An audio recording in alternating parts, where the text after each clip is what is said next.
In the beginning, all tales and stories belonged to Nyame, the sky god.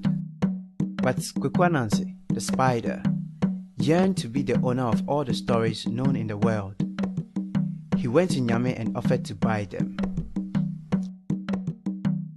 I am willing to sell the stories, Nyame said, but the price is high. Many people have come to me offering to buy, but the price was too high for them. Rich and powerful families have not been able to pay. Do you think you can do it? I can do it. What is the price? My price is 3 things, the sky god said. I must first have Mobro the hornets. I must then have Onini the great python. I must then have Osibo the leopard. For these things I will sell you the right to tell all the stories. I will bring them.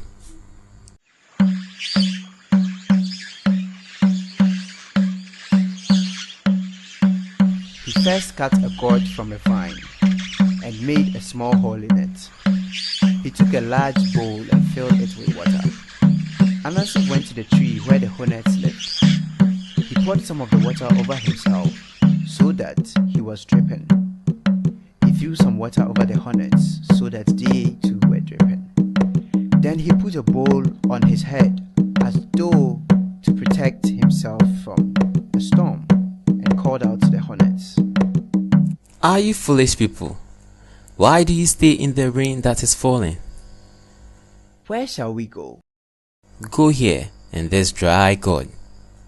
Thank you, thank you, thank you. Thank you, thank you, thank you. The hornets thanked him and flew into the gorge through the small hole. When the last of them had entered, Anasi plugged the hole with a ball of grass, saying, Oh yes, you are really foolish people. He took the gorge full of hornets to Nyame, the sky god. The sky god accepted them, saying, There are 2 more things you will need to bring.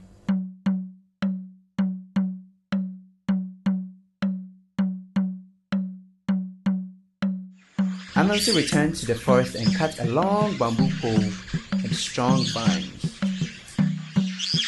Then he walked towards the house of Onini the python, talking to himself. He seemed to be talking about an argument with his wife. My wife is wrong. I say he is longer and stronger. My wife says he is shorter and weaker. I give him respect. She gives him less respect. Is she right or I am wrong? I am right. He is longer. I am right. He is longer. Why are you arguing this way with yourself? I have had a dispute with my wife. She says you are shorter and weaker than this bamboo pole. I say you are longer and stronger. It is useless and silly to argue when you can find out the truth.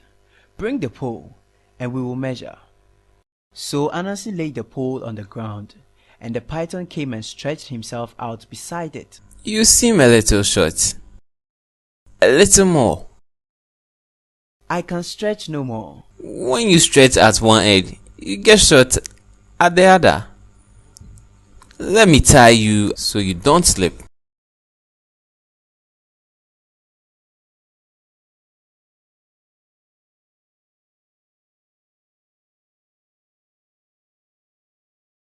Onini, it turns out my wife was right, and I was wrong. You are shorter than the pole and weaker. My opinion wasn't as good as my wife, but you were even more foolish than I. You are now my prisoner.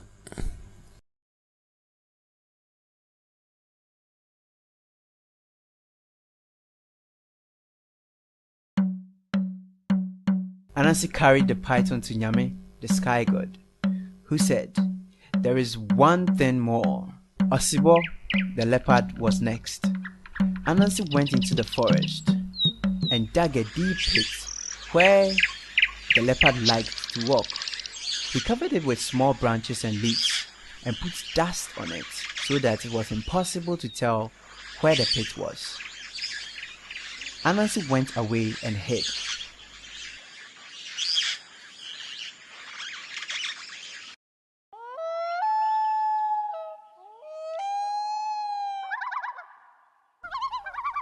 When Osibo came prowling in the black of night, he stepped into the trap Anansi had prepared and fell to the bottom.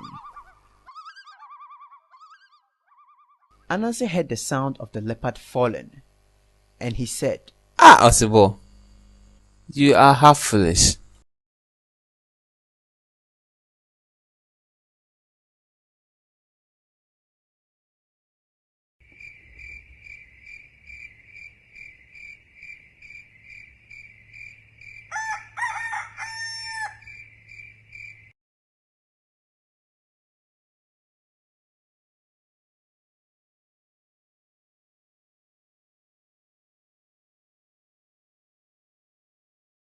Osibo, what are you doing in this hole?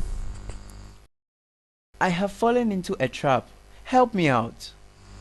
I would gladly help you, but I'm sure that if I bring you out, I will have no thanks for it. You will get hungry, and later on, you will want to eat me and my children. I promise, it won't happen. Very well. Since you promise it, I will take you out. He bent a tall green tree toward the ground, so that its top was over the pit, and he tied it that way. Then he tied a rope to the tip of the tree and dropped the other end of it into the pit. Tie this to your tail. Osibo tied the rope to his tail. Then Anansi took his knife and cut the other rope. The one that held the tree bowed to the ground. The tree straightened up with a snap, pulling Osibo out of the hole.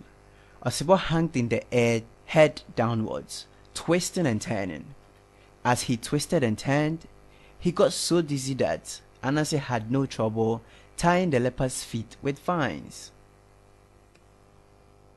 Anansi took the dizzy leopard, all tied up, to Nyame, the sky god. Here is the third thing. Now I have paid the price. Kweku Anansi. Great warriors and chiefs have tried, but they have not been able to do it. You have done it. Therefore, I will give you the stories. From this day onward, all stories belong to you. Whenever a man tells a story, he must acknowledge that it is Anansi's tale. And that is why in parts of Africa, the people love to tell and love to hear the stories they call spider stories. And now, you have heard one too.